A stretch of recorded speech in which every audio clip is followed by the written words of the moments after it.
Eu fazia parte da esquerda radical. E quando você faz parte da esquerda radical, você tem que odiar Israel. Odiá-lo como um posto avançado do capitalismo, como um posto avançado do colonialismo ocidental, um aliado dos Estados Unidos. Todos na esquerda concordam que é das piores coisas já ocorridas à humanidade. Não tenho nada contra judeus, mas sou desconfiado deles. E eu definitivamente sou muito crítico em relação ao país deles. E basicamente acredito que esse país não deveria existir. Meu convidado de hoje é uma das vozes mais fascinantes que já encontrei sobre Israel, antissemitismo e civilização ocidental. O que chama a atenção em Nikos Sotirakopoulos não é que ele defende Israel, mas sim que nem sempre foi assim. Por anos, ele acreditou em muitas das mesmas narrativas que hoje dominam campi universitários, movimentos ativistas e redes sociais. Ele passou a fazer perguntas e, ao aprofundar-se na história e na natureza humana, sua visão de mundo começou a se desfazer. Hoje, ele afirma que a batalha travada por Israel não é apenas territorial, mas sobre a própria civilização. Nikos, bem-vindo ao programa. Sua introdução realmente disse tudo. Sim, talvez esse seja um dos motivos pelos quais sou um pouco mais apaixonado pelo tema de Israel do que o típico apoiador de Israel no Ocidente. É porque eu conheço o outro lado e cometi todos os erros que o outro lado está cometendo. E isso também me faz pensar que alguns desses talvez sejam erros honestos. Então talvez haja esperança para algumas pessoas do outro lado, para aquelas que não são motivadas pelo pior dentro delas, mas sim pelo melhor dentro delas. E talvez seja apenas um erro de julgamento, mas podemos discutir isso mais a fundo. Sim. Como mencionamos, você admite algo que poucos fariam publicamente, que costumava odiar Israel. Como isso aconteceu? E quanto você realmente sabia sobre Israel naquela época? Sim, como isso aconteceu, aconteceu da maneira mais simples, que é não estar disposto a pensar por mim mesmo e seguir a opinião do consenso da sociedade e da bolha em que eu vivia. Então, minha sociedade era a sociedade grega, uma sociedade onde a esquerda era muito poderosa culturalmente. Lembre-se, a Grécia era o país onde Yasser Arafat encontrava refúgio nos anos 80 até o início dos anos 2000, na verdade até sua morte. Ele era o orador principal no Congresso do Partido Socialista no governo. E não é só que eu estava na Grécia, eu fazia parte da esquerda radical. E quando você faz parte da esquerda radical, faz parte da descrição do cargo odiar Israel, odiar mesmo. Como um posto avançado do capitalismo, antes de tudo, e em segundo lugar, como um posto avançado do colonialismo ocidental. Como virou moda recentemente entre os progressistas, para ser sincero. Você pode pensar, ok, essa é uma posição política. Nesse caso, você é anti-Israel, não antissemita. Mas aí vai mais fundo, porque quanto mais você aprofunda no buraco do coelho do marxismo, você encontra a figura do judeu sendo quase sinônimo da figura do capitalista.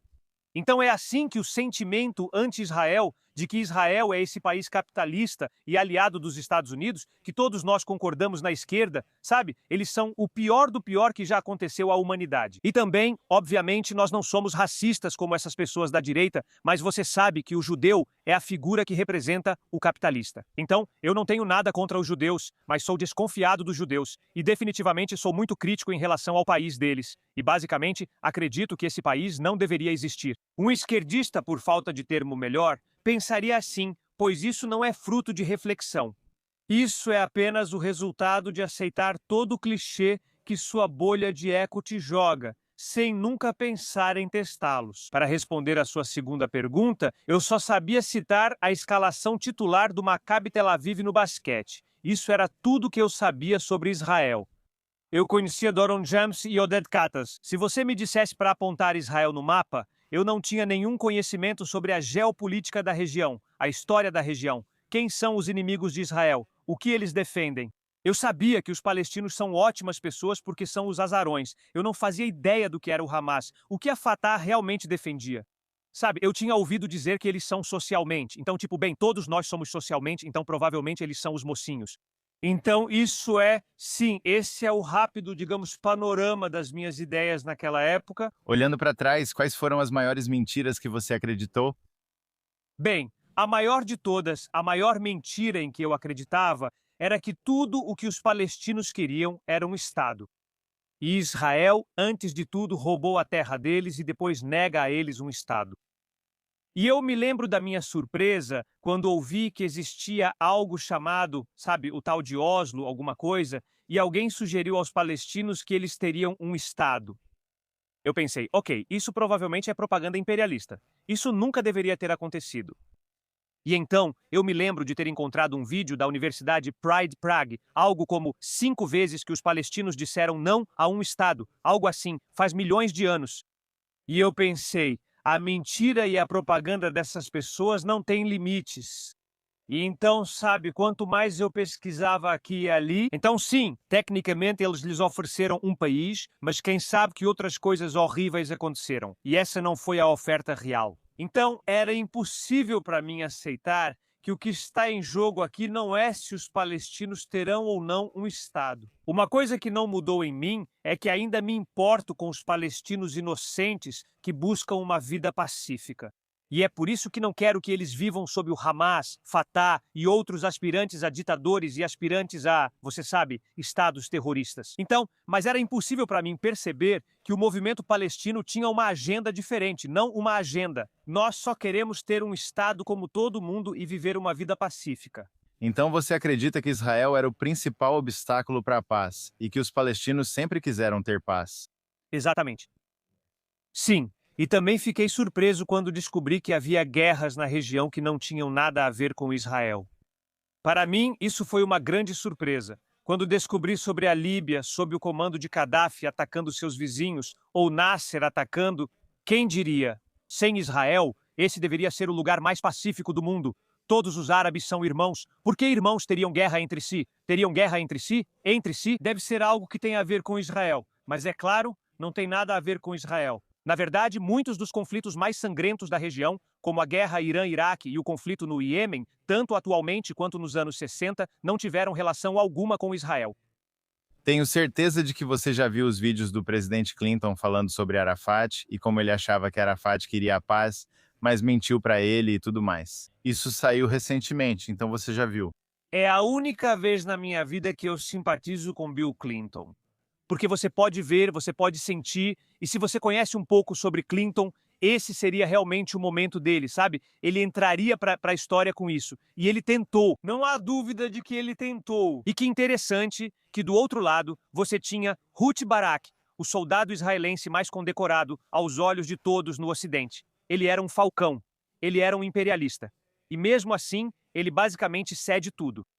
E ainda assim, Arafat não fica satisfeito. Quero dizer, a gente ri disso, mas é uma tragédia, principalmente para os israelenses mortos na Segunda Intifada e para os palestinos que poderiam viver em paz. Eles não estão porque existiu aquele ser humano horrível, o Arafat.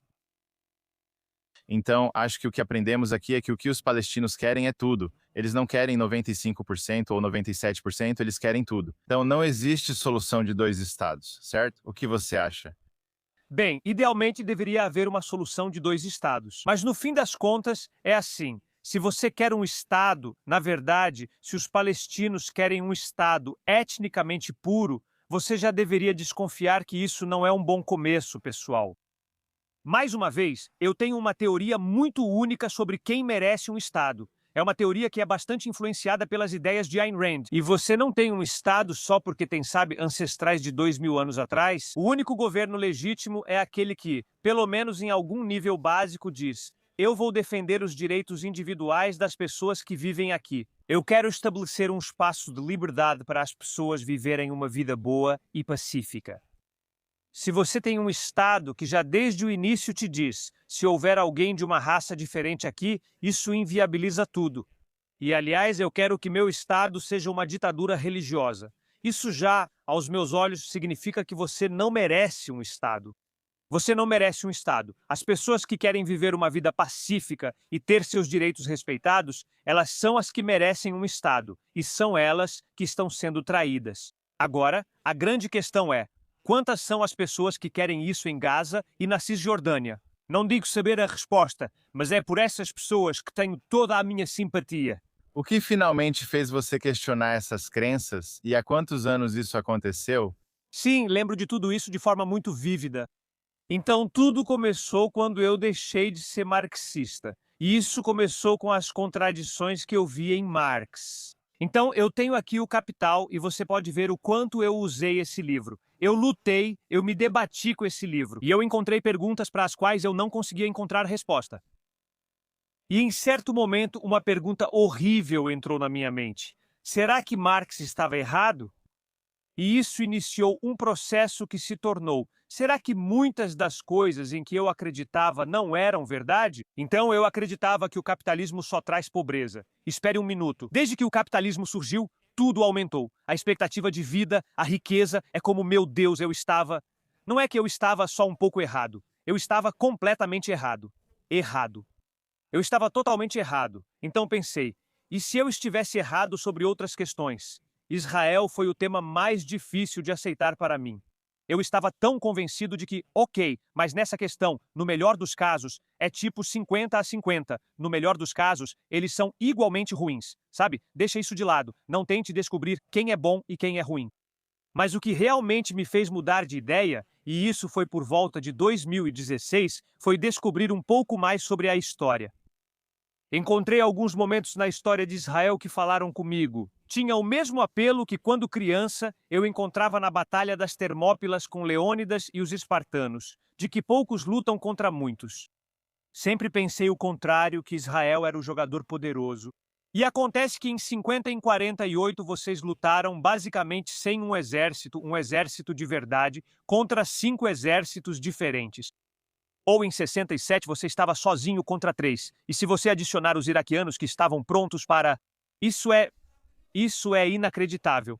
Tudo o que eu me lembro é de assistir a todos os documentários que consegui encontrar no YouTube sobre a Operação Entebbe, sobre Yoni Netanyahu indo para outro continente para resgatar reféns e trazê-los de volta. Você teve só uma perda. O líder que disse, vou liderar, me sigam. Isso também foi comovente para mim. Então eu percebi, espera aí, aqui temos algo. Tipo, Israel não é apenas neutro, está tentando ser algo bom antes de tudo. Um país que pelo menos tenta respeitar os direitos individuais, que está construindo um instituto de ciência. Está curando doenças. Tipo, esse é o contraste. Por um lado, você tem uma sociedade que diz: eu sou um pioneiro na cura de doenças raras. E do outro lado, você tem uma sociedade que diz: não nos importamos se nossos filhos morrerem, contanto que possamos matar você. Esse é o contraste. Um lado merece o meu apoio. Aqui não há neutralidade. O interessante é que Israel não faz isso apenas pelos israelenses. Em qualquer desastre mundial, como no Haiti, eles sempre aparecem primeiro. Quem são os primeiros a chegar? É sempre a equipe de Israel que vai ajudar na Turquia, seja o que for. Isso mostra que não é só para o próprio povo deles. Eles conseguem fazer isso e querem ajudar a humanidade, mas é algo de que as pessoas normalmente não falam. E, novamente, isso faz parte da mesma celebração e valorização da vida. A vida é importante. A vida é, e vimos isso também com os reféns. Para mim, o lado emocional, não sei como dizer, essa coisa amarela sobre os reféns. Eu conheço muitas pessoas e pessoas que eu respeito criticaram isso, ou disseram, sabe o quê? Isso deixou a estratégia dessa guerra muito distorcida. Não dá para vencer uma guerra e resgatar reféns ao mesmo tempo. Eu consigo entender tudo isso, mas ao mesmo tempo, de novo, esse princípio de que ninguém fica para trás. Enquanto uma pessoa, um inocente, for deixado para trás, vamos fazer de tudo para trazê-lo de volta. Para mim, isso fala ao meu coração. Isso me deixa emocionado. Uau! Agora, quando você vê esses ativistas anti-Israel, você se vê como um desses ativistas anti-Israel do passado? E algo mudou desde então? Bem, eu dou uma desculpa para mim mesmo que não posso dar para essas pessoas. E é que essas pessoas assistiram, ou deveriam ter assistido, ao que aconteceu em 7 de outubro, porque aconteceu na frente das nossas telas. Você teria que viver debaixo de uma pedra para não ver o horror, ou pelo menos, em algum lugar você ouviu, em algum lugar você ouviu. Sabe de uma coisa? Havia famílias, pessoas que foram ao show, pessoas inocentes, ou talvez tenham ouvido falar daquele trabalhador tailandês, daquele vídeo famoso, e eles não reagem a isso. Para mim, É muito difícil pegar leve com você se você assiste essas coisas e seu coração permanece frio. Você disse: esses são os caras com quem quero estar. Para mim, isso é demais. E, de novo, não entendo. Eu deveria ter sabido coisas sobre o Hamas naquela época. Mas como você pode ver isso? Como você pode ver isso? E dizer para si mesmo: eu vou estar na mesma trincheira que esses caras. Esses são os mocinhos. Isso indica que talvez você tenha ido tão longe que eu já duvido se há um caminho de volta.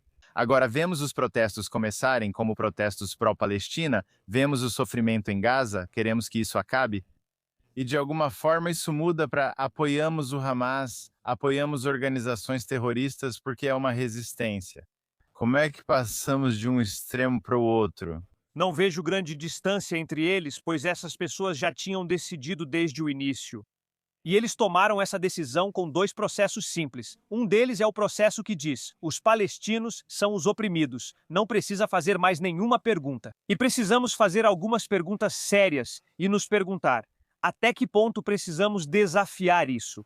Quão corajosos somos em desafiar essa moralidade que diz que os fracos herdarão a terra? Porque se não desafiarmos essa moralidade, para sempre, os palestinos, ou enquanto forem o lado mais fraco, vão receber a simpatia das pessoas. Devemos afirmar: não, não é correto dizer que apenas por ser o lado mais fraco merece simpatia. Primeiro pergunte por que você é o lado mais fraco. Por que, mesmo tendo recebido tanto dinheiro e apoio, Gaza não é como os outros lugares, como os Emirados? Por que não é como Dubai? Mas a gente não faz essa pergunta. Só dizemos que eles são fracos, então apoiamos. E o segundo ponto é que essas pessoas aprenderam a odiar tudo que se relaciona ao Ocidente. E esse tem sido um processo que eu não quero chamar de lavagem cerebral, porque isso tira a responsabilidade de cada indivíduo que cai nisso. Mas é quase como lavagem cerebral, pois você ouve isso da escola à pós-graduação, em Hollywood e em todo lugar.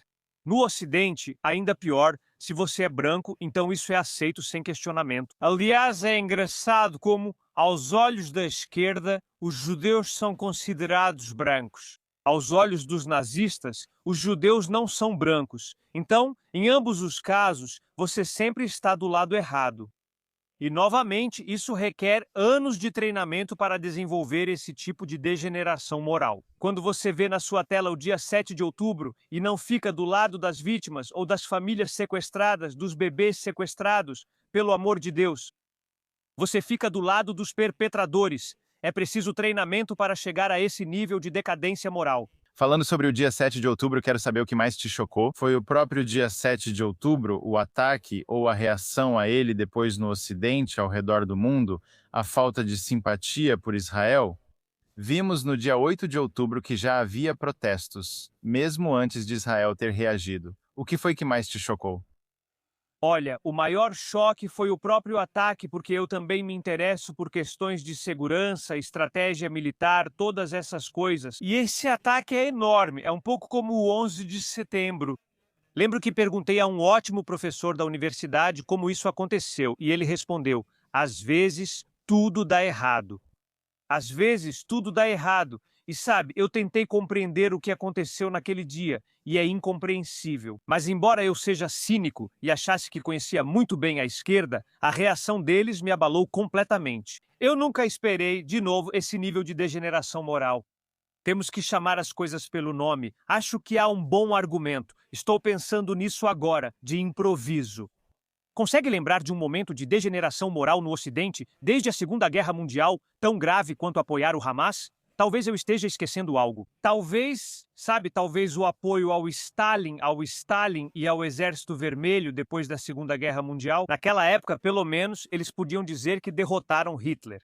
Então, ok, eu entendo que há algo que pode te enganar, mas aqui talvez seja realmente a pior degeneração moral que o Ocidente experimentou ao longo das últimas muitas e muitas décadas, o que vimos depois de 7 de outubro.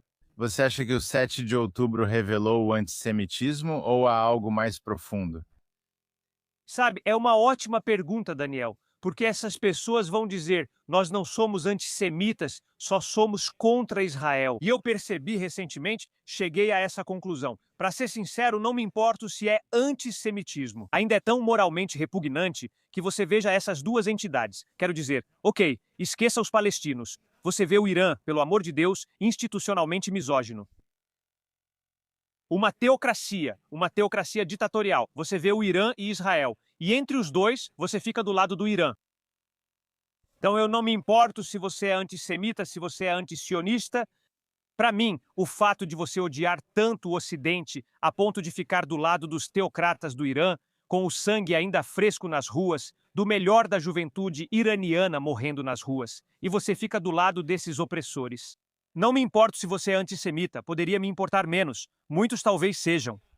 Mas, novamente, a falha moral que eles estão mostrando, eu diria que na minha cabeça está no mesmo nível. Talvez a gente precise encontrar um novo termo. Talvez o antissemitismo não explique totalmente o que ocorre lá. O que você tem a dizer sobre as Nações Unidas que colocam esses países no Conselho de Direitos Humanos, sendo que eles mesmos cometem violações de direitos humanos dia e noite? E aí eles se unem contra Israel e impõem todas essas sanções ou outras medidas contra Israel. O que isso diz sobre eles?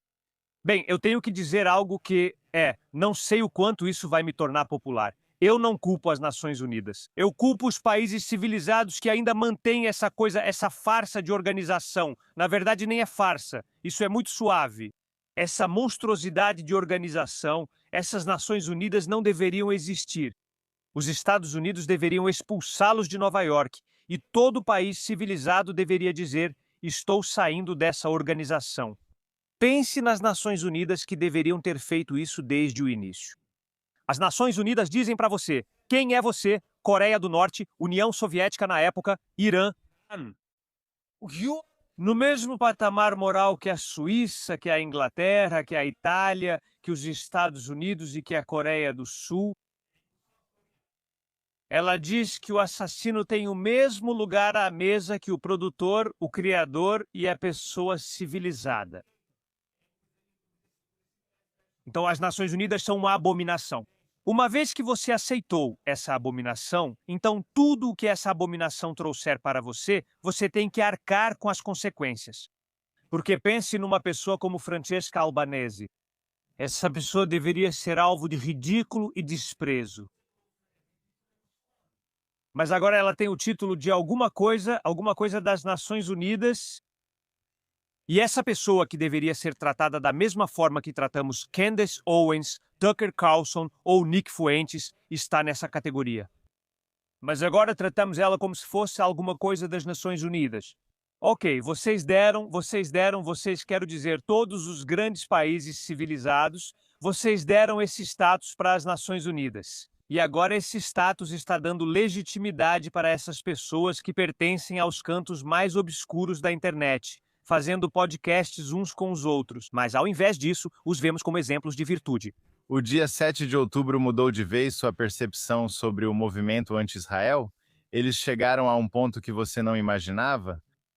O dia 7 de outubro mudou tudo para mim. Desde o dia 7 de outubro, eu praticamente virei um eleitor de causa única. Não sei como explicar isso. Na verdade, não é só uma questão, pois me importo com outras coisas como o conflito entre Rússia e Ucrânia, mas sim é o prisma pelo qual julgo todos. E movimentos e celebridades, eu os julgo com base nisso porque o dia 7 de outubro foi tão claro. Não houve zona cinzenta, foi muito claro. Foi tão cristalino o que aconteceu e quem eram os dois lados. Então, depois de 7 de outubro, não há desculpa. E depois de 7 de outubro, muitas coisas se quebraram dentro de mim. Eu nunca mais fui a um jogo de futebol do meu time, nunca mais depois de 7 de outubro. Eu não consigo ir aos jogos e ver o estádio cheio de bandeiras palestinas. Porque eu sei, de novo, que essas pessoas não se importam nem um pouco com os palestinos inocentes. Essas pessoas não ligam para os palestinos inocentes. Se Israel resolvesse amanhã, ok, vamos arrumar as coisas e voltar para a Europa ou Estados Unidos deixando Israel. Essas pessoas parariam de se importar com os palestinos amanhã. E depois disso, você e eu sabemos que os palestinos viveriam sob um estado de terror, sob uma ditadura. As mulheres seriam oprimidas. As pessoas LGBT seriam oprimidas. E todas essas pessoas que agora levantam as bandeiras palestinas, elas não se importam nem um pouco. Então é por isso que eu te disse, após 7 de outubro mudei completamente. Eu não sou mais a mesma pessoa. Eu não enxergo o mundo sob o mesmo prisma. Eu fiquei mais cínico e mais pessimista, na verdade, tenho que dizer. Então você diz que essa guerra não é sobre fronteiras, assentamentos ou terra. Então qual é o verdadeiro motivo, se pudermos resumir ao essencial? É sobre duas visões diferentes de vida. É sobre duas visões diferentes do que é o bem. E eu já disse isso muitas vezes. É uma imagem que um amigo meu, Jonathan Down, colocou no Substack dele. Lembre-se que na Guerra de 12 Dias, os iranianos bombardearam o Instituto Weizmann de Ciências. Esse momento brilhante capturou meu coração. É disso que se trata essa guerra. De um lado, você tem um lado que diz: nós dedicamos nossa energia à expansão da vida, à expectativa de vida, à cura de doenças. É nisso que somos bons. Claro, porque somos homens e mulheres da mente. Também somos bons em violência quando necessário, mas principalmente somos bons em construir o Instituto Weizmann de Ciências. E o que o outro lado faz de bom? Atacar o Instituto Weizmann de Ciências. É disso que se trata o conflito. Nada representa tão bem esse conflito quanto esta imagem. Os mulás, os teocratas, os nostálgicos de meia-idade lançando foguetes contra o Instituto Weizmann de Ciências. É disso que se trata esse conflito. Certa vez ouvi que os Emirados Árabes Unidos, em progresso, lançam foguetes para a Lua, enquanto o Irã lança foguetes nos vizinhos. Basicamente é isso. É isso mesmo. É isso que acontece. E, de novo, agora está óbvio para o mundo inteiro ver. E mesmo assim, o mundo ainda não consegue tirar as conclusões corretas, por razões que levariam dias para explicar por que isso está acontecendo. Bem, parece que Israel se tornou o grande vilão para a esquerda moderna. Por que você acha que isso aconteceu? Bem, a simples existência de Israel é uma refutação à visão de mundo da esquerda. O que é que a esquerda te diz? Ela diz que se você for o lado mais fraco, não há esperança. Talvez um dia ocorra uma revolução. Até lá, não há esperança. Aqui está Israel. Pessoas chegando ao deserto, depois pessoas chegando literalmente direto dos campos de concentração, e eles vencem, e eles constroem algo, e eles vencem, constroem algo, e Israel se mantém firme contra seus inimigos, como diz o seu título, certo? Israel coloca um espelho na frente de toda pessoa que diz que os seres humanos não têm agência. Tipo, sabe o que você pode fazer? Não podemos fazer nada. Israel diz: olha o que fizemos, você pode fazer igual. E isso é claramente uma ameaça. Não, isso vai contra tudo o que pensávamos. Aliás, eles são tão estúpidos. Eles nem percebem que, pelo menos nos primeiros anos, Israel foi o mais próximo que chegamos de uma forma de socialismo funcionando de certa maneira. Acho que funcionou apesar do socialismo, mas isso é outra discussão. Mas eles nem têm esse nível de consciência histórica sobre o que foi o movimento sionista inicial e como foram as primeiras décadas de Israel, que tipo de pessoas estavam liderando Israel. Mas, claro, de novo, eles não conhecem a história. Eles não têm continuidade histórica com a esquerda, pois isso exigiria algum envolvimento com ideias e conhecimento. E isso é pedir demais dessas pessoas hoje em dia. Então, basicamente, você argumentou que o pecado imperdoável que Israel cometeu foi ter tido sucesso, certo? Exatamente. Que existiu contra todas as probabilidades, que teve sucesso e que não permaneceu essa entidade pobre e fraca. Ela disse: não, nós vencemos guerras que não começamos, mas vencemos essas guerras e nos tornamos mais poderosos. Esse é um pecado que a esquerda e a moralidade de hoje, infelizmente, não conseguem perdoar Israel. Então, por que hoje em dia o vitimismo é tratado como autoridade moral? Tipo, se você é uma vítima, então você está por cima. Você tem sucesso, você está por cima. Olha, a resposta mais profunda é que precisamos encarar o problema óbvio, que é a moralidade cristã.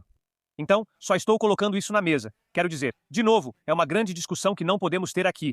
Mas, em um nível mais óbvio, é fácil sentir pena da vitimização. É fácil olhar de cima. É fácil olhar de cima para as pessoas, certo? É fácil arrumar desculpas. A vitimização não exige nada de você. Você é uma vítima e continuará assim, recebendo simpatia sem motivo. Você não fez nada para merecer, só recebe por não conquistar nada. Isso mostra uma inversão moral. E, novamente, eu tenho toda a simpatia do mundo por pessoas que sofrem sem culpa própria, que sofrem e estão tentando melhorar suas situações. Mas a entidade que é o palestino como movimento, não estou falando de indivíduos, mas sim do movimento palestino, não atende a nenhuma dessas duas condições. Eles estão nessa situação 100% com base em suas próprias escolhas e estão insistindo nessas escolhas. É por isso que não é uma situação de, sabe, você é o lado mais fraco, mas aqui vai uma ajuda porque você está tentando subir. Não é. E isso torna o movimento ainda mais insidioso, porque ele valoriza essa posição de fraqueza e de sofrimento, o sofrimento principalmente do seu próprio povo. Agora, Por que que os ativistas progressistas acabam defendendo movimentos que se opõem a praticamente todos os valores que eles dizem apoiar? Tipo, você tem gays em apoio a Gaza. Se eles estivessem em Gaza, seriam jogados do telhado, certo? Mas mesmo assim, eles querem apoiá-los de qualquer jeito. sabe, eu tenho refletido muito sobre essa questão, e existem duas respostas. Uma resposta é sobre as piores pessoas nesses movimentos, a outra é sobre as melhores pessoas. As piores pessoas, no fim das contas, acabam não sendo motivadas por apoio ou simpatia por ninguém. Eles não se importam com mulheres nem com pessoas gays. Precisamos admitir isso.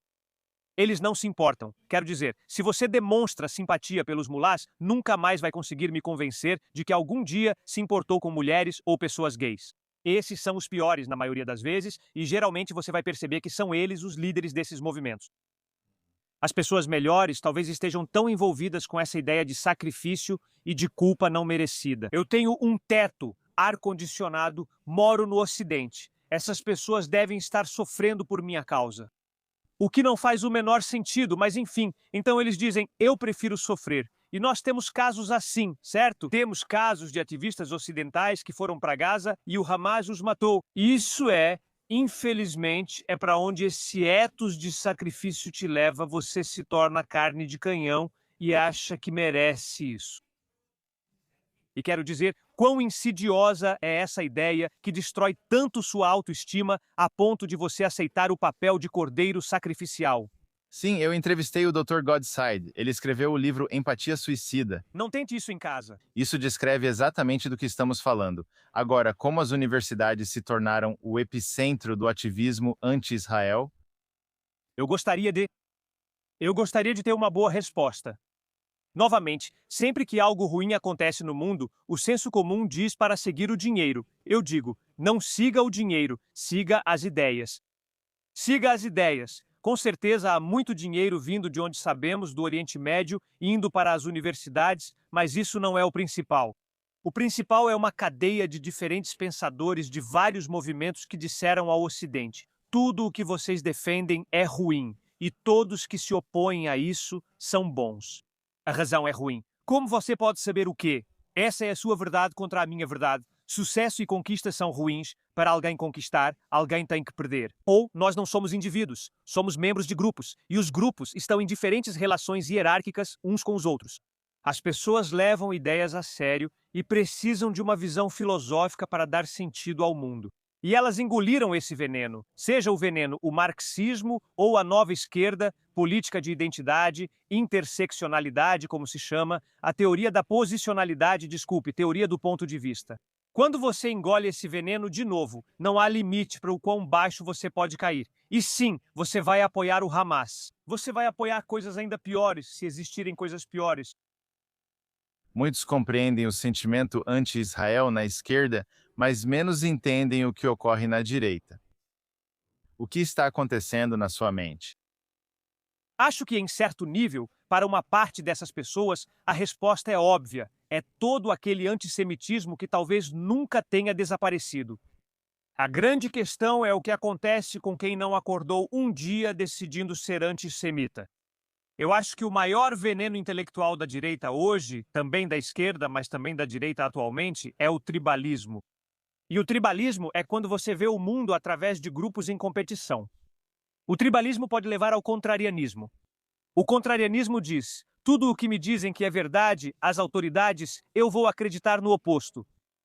Ou eles me disseram que o Holocausto foi o maior crime do século XX.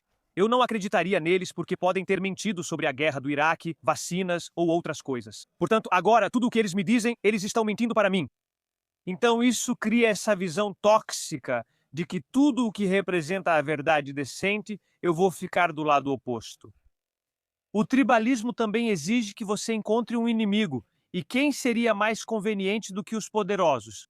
Tipo, alguém controla um governo. Quem controla um governo? Os globalistas. Quem são eles? Pessoas com sobrenomes que são judaicos, mas agora nem isso são mais. É como se fosse o Netanyahu, como se o Netanyahu pudesse controlar o Trump e todo mundo, e todos como o Trump. Então, é essa visão conspiratória do mundo, uma visão do mundo baseada em tribalismo e contrarianismo, que basicamente destrói a sua mente. E agora, você não consegue mais pensar e acredita em qualquer besteira baseada nesse esquema muito simples de que há conspirações em todo lugar. Eu não consigo mais acreditar em nada. Aliás, isso também foi emprestado da esquerda. Essa visão pós-modernista afirma que não há verdade nem realidade, tudo é mentira, um grande esquema. Por exemplo, ao ouvir Tucker Carlson, percebe-se que ele já tem opiniões formadas e não muda de ideia, independentemente dos fatos apresentados. Ele, por exemplo, visitou Israel. Ele nem quis sair do aeroporto. Ele teve uma conversa com o embaixador Mike Huckabee. E ele afirmou que os cristãos estão sofrendo em Israel, mas que, por exemplo, estão prosperando no Catar, quando os fatos mostram o contrário. Mesmo com os fatos diante delas, essas pessoas não mudam de opinião.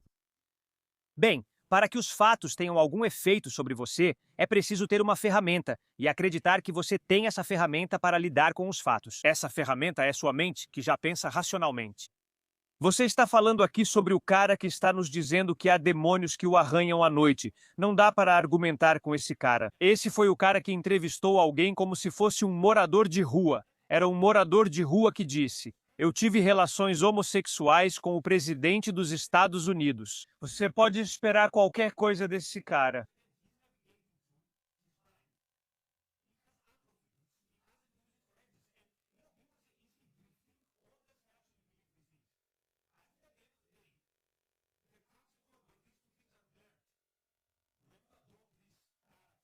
Cara, ao interpretar esse personagem, você se torna ele. Quem é ele afinal? Bruce Wayne é o Batman ou o contrário? No fim, isso não importa, pois Bruce Wayne se torna o Batman.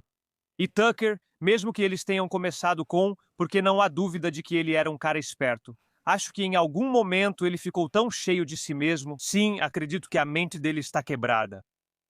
Quão perigoso é quando você tem, por exemplo, também Candace Owens, que adora espalhar essas teorias da conspiração de que Israel esteve envolvido na morte de Charlie Kirk e coisas assim. E eles têm um público tão enorme e isso se espalha. Quão perigoso é que hoje em dia temos uma pessoa que pode simplesmente alimentar milhões de pessoas com desinformação e informações falsas? É muito perigoso e é pior do que você imagina. Aqui está o motivo. Pense no próximo passo. Pense nas piores pessoas da direita, como Candace Owens e outros semelhantes, e nas piores pessoas da esquerda se encontrando. E o ponto focal deles é o ódio por Israel. Você tem essa união de deploráveis. Imagine um Hassan Piker, uma Candace Owens e um Nick Fuentes, todas essas pessoas do mesmo lado. Minha previsão é que isso é algo que pode acontecer e não vai ter como figura principal alguém tão deplorável, porque isso não vai colar. Mas imagine um populista de esquerda que vai usar todas as cartas populistas da esquerda e vai jogar na mesa como trunfo o discurso anti-Israel para garantir que ele também conquiste as piores pessoas do outro lado. Para mim, esse é o pior cenário. Essas pessoas param de discutir entre si no universo dos podcasts e encontram um líder semi-respeitável, construindo um movimento em torno dele como um movimento populista no estilo MAGA, que não vai ter, digamos, o viés pró-Ocidente ou pelo menos o apoio a Israel que existe, pelo menos em torno do Trump, em parte do seu círculo. Imagine isso completamente despojado e você só fica com o populismo, as teorias malucas. Isso é algo que pode acontecer e esse é o pior cenário. Agora, qual é o papel das redes sociais também em moldar a mente das pessoas nessa guerra? Em que lado elas devem ficar? Bem, Obviamente, você sabe, é uma câmara de eco, mas também elas podem desempenhar o papel oposto. Elas podem desempenhar o papel oposto. Tipo, eu nunca imaginei que meus vídeos de maior sucesso seriam sobre Israel. E isso me dá coragem, porque há pessoas que reconhecem que você pode mudar. Uma pessoa pode mudar, e as pessoas valorizam essa história. Talvez seja isso. Eu não teria mudado minhas opiniões políticas sem as redes sociais e a internet. Então, sim, para as piores pessoas, isso está causando muito dano, mas podemos dizer que muitas dessas pessoas já estavam além da redenção. Mas para as pessoas que ainda têm algo dentro delas que ainda pode ser alcançado, talvez elas, eu tento ser otimista aqui, veja, talvez haja algo positivo que elas possam fazer. Você acha que alguns se opõem a Israel só para ter alguém a culpar? Por exemplo, como não sou bem-sucedido, preciso culpar alguém, certo? Eu não me lembro quem disse isso, mas é um ditado tão sábio que, mesmo se os judeus não existissem, sua vida ainda seria igualmente miserável. Eu não me lembro onde eu vi isso. Acho que vi isso em um filme, mas faz sentido. Qualquer um que tenta encontrar um bode expiatório, qualquer um que é um perdedor, autoritarismo gera perdedores. Como eu sei, eu fui um. E eu olho para o meu passado e sinto vergonha. Na verdade, nem é só vergonha. É algo muito assustador. Primeiramente, não se trata do que você fará com outros. Não é sobre você ir lá e fazer a Kristallnacht. Primeiro, o que isso faz com você mesmo? Isso arruína sua vida porque você adota essa identidade, esse personagem de perdedor. E agora você alimenta isso, sabe? Você exala esse ressentimento e quer alimentá-lo ainda mais, ainda mais. Você precisa do opressor. Você precisa da figura do judeu, porque sem ela você fica sozinho diante do espelho e o que você vê no espelho não é nada bom. Pelo menos você pode pôr o judeu diante do espelho e pensar: não vejo o fracassado que eu sou. É como pensar: se não fossem judeus, capitalistas e globalistas, eu seria diferente. Aliás, se não fossem os judeus, você não conseguiria sobreviver a muitas das doenças que hoje em dia são curáveis, porque pode conferir qual é um dos países que está no topo, junto com os Estados Unidos, em trazer tecnologia que salva vidas. O problema com esse tipo de pessoa é que a vida não é o parâmetro delas. Eles não querem ver o florescimento humano, pessoas felizes ou tendo sucesso. Mais uma vez, toda pessoa bem-sucedida te ameaça, pois surge a questão: por que você não tem sucesso num mundo onde isso é possível? É. Você disse que algumas pessoas não são só anti-Israel, mas também anti-civilizacionais. Você mencionou que elas são anti-vida. Pode explicar melhor? Bem, a vida tem algumas condições para que ela seja possível. Precisamos de liberdade, primeiro, para decidir o que queremos em nossas vidas. Não há duas pessoas iguais. Eu quero ser livre para escolher o que fazer na minha vida, e você quer outra coisa. E há uma coisa que o Ocidente tem a seu favor, que o define como Ocidente, é que foi uma sociedade construída sobre o princípio de permitir que as pessoas vivam e vivam a vida como quiserem. Agora, alguns países chegaram mais perto disso, outros não chegaram tão perto, mas era isso. Princípio geralmente aceito de que sim, você tem direito à sua própria vida. Quero dizer, eu gostaria que seguíssemos totalmente essa ideia, mas é isso que o Ocidente e a civilização ocidental significam para mim. Agora, se você olhar para a sociedade do Irã, ou para a sociedade dos Houthis, ou para a sociedade do Hamas, é uma sociedade que torna a vida impossível. Você não pode ser livre. Você não é livre para pensar, se expressar ou seguir seu caminho. Pode se apaixonar por outro homem, casar-se, se isso trouxer felicidade. Mas isso não é permitido nessas sociedades. Quero dizer, só estou dando um exemplo que será fácil para muitas pessoas entenderem. Ou sabe, eu quero ser um artista. Não, não, não. Você vai ser um fazendeiro porque, ou sabe, tudo o que você produzir, entregue para os bandidos do Hamas. Então, não há vida possível lá. É por isso que estou dizendo que esta é uma batalha entre uma sociedade voltada para a vida e uma sociedade voltada para a destruição. E novamente tente imaginar essas sociedades sem o Ocidente. Onde elas estariam? Sem a medicina, a tecnologia e, na verdade, o dinheiro que o Ocidente está fornecendo. Tente pensar no que aconteceria com essas sociedades e você terá sua resposta. Por isso eu afirmo que um lado é o lado da vida, o outro é o lado da morte. Sim.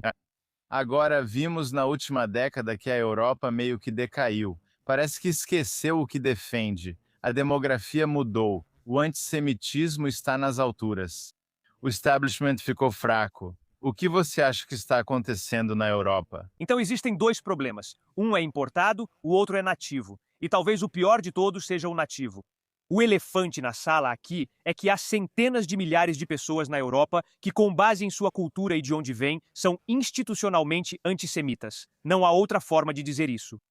Desde crianças, eles são ensinados que os judeus são maus e que, você sabe, os sionistas acabaram com tudo e todas essas coisas. Como se isso já não fosse ruim o suficiente, você tem uma elite educada que está surgindo, que não acredita nos valores ocidentais. Ela nem sequer acredita que tem o direito de se defender contra culturas hostis e valores hostis. Então é isso que está acontecendo na Europa. É uma tempestade perfeita. As melhores pessoas precisam se levantar contra isso, antes de tudo, no nível das ideias e no nível da política, porque se as melhores pessoas não fizerem isso, essa reação ficará a cargo das piores pessoas. E nós vamos ter novamente exemplos de, você sabe, pessoas ruins. Você quer chamar de extrema-direita? Eu não sei como você quer chamar, mas eles vão combater essa ameaça, mas não vão combatê-la com base nos princípios da liberdade, do liberalismo clássico, de todas essas coisas. Então eu acho que é por isso que as melhores pessoas, as pessoas que acreditam na liberdade, são elas que deveriam dizer: pessoal, nós temos um problema na Europa e está na hora de perceber isso. Nós temos um problema. Você acha que essa questão pode ser revertida? Ou estamos lidando com algo que é irreversível? Nada é irreversível. Veja como mudar isso de forma simples, mas simples não garante que acontecerá. Primeiro, todos os líderes da Europa Ocidental deveriam declarar simbolicamente, não sei como, declarar guerra à ideologia do islamismo radical. Você poderia dizer que essa ideologia está em guerra, que essa ideologia está em guerra conosco. Pessoal, desculpa. Se você é um muçulmano pacífico rezando, siga seu caminho. Mas se você é alguém que quer nos ver cair, então você não é bem-vindo aqui. É fundamental impor limites rigorosos ao estado de bem-estar social. Isso já solucionaria boa parte do problema. A terceira coisa é que, com o dinheiro que você economiza com isso, você contrata e recruta pessoas de forma muito rigorosa para os serviços de segurança. E então você mantém essas comunidades sob uma observação muito rigorosa. Eu tenho um lema no Twitter sempre que ouço notícias dizendo que colocaram seguranças na sinagoga. Meu lema é: para cada 3 seguranças em uma sinagoga, você deveria ter 30 seguranças infiltrados nas comunidades, que são o motivo pelo qual as sinagogas precisam de seguranças. Se fizer isso, pode resolver o problema, dizendo que as ideias delas não são bem-vindas aqui. Se você não quer estar aqui para trabalhar, você não é bem-vindo aqui. E se você tiver más ideias e quiser colocá-las em prática, estamos de olho em você e vamos aplicar todo o rigor da lei. Tudo o que pudermos fazer por todos os meios legais que não vão contra o Estado de Direito, isso vai acontecer com você. Você pode até ser expulso daqui, se isso for permitido pelo Estado de Direito. Essa é a única maneira de fazer isso sem perder sua identidade como uma sociedade livre, como uma sociedade que respeita os direitos. Quero te fazer uma última pergunta. Durante anos você acreditou no que sabe, assim como milhões de ativistas anti-Israel ainda acreditam. Você superou essa visão de mundo. Se você pudesse conversar por alguns minutos com um estudante universitário de uma faculdade de elite que balança uma bandeira palestina antes dele decidir sobre Israel, o que diria? Se você pudesse dizer algo para eles, o que você diria? Eu gostaria que fosse tão simples assim, mas a primeira coisa que eu gostaria de entender é de onde esse cara está vindo. Porque, de novo, talvez ele ache que está corrigindo uma injustiça. Talvez. Então eu só faria a pergunta principal. O que você quer? O que você está buscando? Ele te diz: olha, há muitas pessoas, centenas de milhares de pessoas, que vivem em barracas e não deveriam estar vivendo lá. Então, ok, agora temos um ponto em comum. Agora pelo menos podemos começar a discutir. Talvez vejamos onde essa discussão vai terminar. Então eu tentaria ver quais são os valores que motivam essas pessoas. E se houver algo ali, então um processo pode começar. Eu gostaria que fosse assim, sabe? Você vê esses vídeos tipo Tony Robbins. Eu vou fazer você parar de fumar. Vou usar programação neurolinguística. Não pode funcionar desse jeito. Veria se há uma ponte de valores, se nossos valores são parecidos. Então talvez algo começasse, e quem sabe onde terminaria. Esse seria o único jeito. Ok. Nikos, eu realmente aprecio essa conversa. Aprendi muito com você. Muito obrigado pelo seu tempo. E como as pessoas podem te acompanhar e aprender mais sobre você? O jeito mais fácil é pelo YouTube e Twitter, onde sou mais ativo. Tenho um nome e sobrenome incomuns, então você me encontra nessas redes. Ou, se você quiser encontrar um lugar onde possa saber também sobre a minha comunidade, no Patreon, ou qualquer coisa sobre o meu trabalho, nikos.org, simples, vá lá. Esse também é um bom ponto de partida. Obrigado novamente. Tudo de melhor para você.